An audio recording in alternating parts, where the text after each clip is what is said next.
जेदे महाराज अ'ऊं नीलम जसरोटिया माड़े यूट्यूब चैनल माड़ा चौंका च तुंदा सभनें दा मता मता मल्हार करनी आं।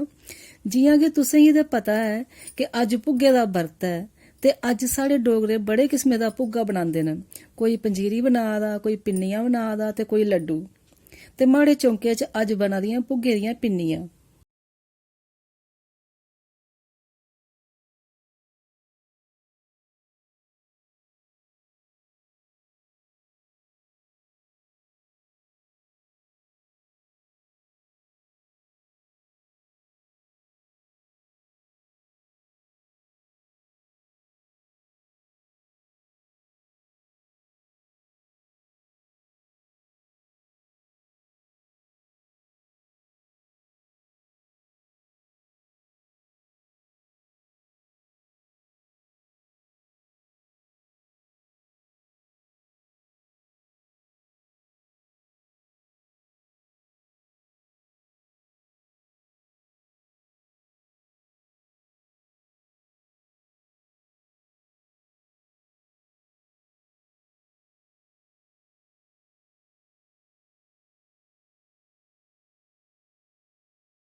एह् पिन्नियां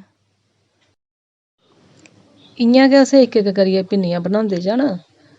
एह् जेल्लै सारियां पिन्नियां बनी गेइयां ते इं'दे उप्पर असें काजू ते बदाम लाइयै ते एह् दिक्खो असें इ'नेंगी सजाई ओड़ेआ। एह् साढ़ियां भुग्गे दियां पिन्नियां त्यार होई गेइयां। हून तुस बी बनाओ पिन्नियां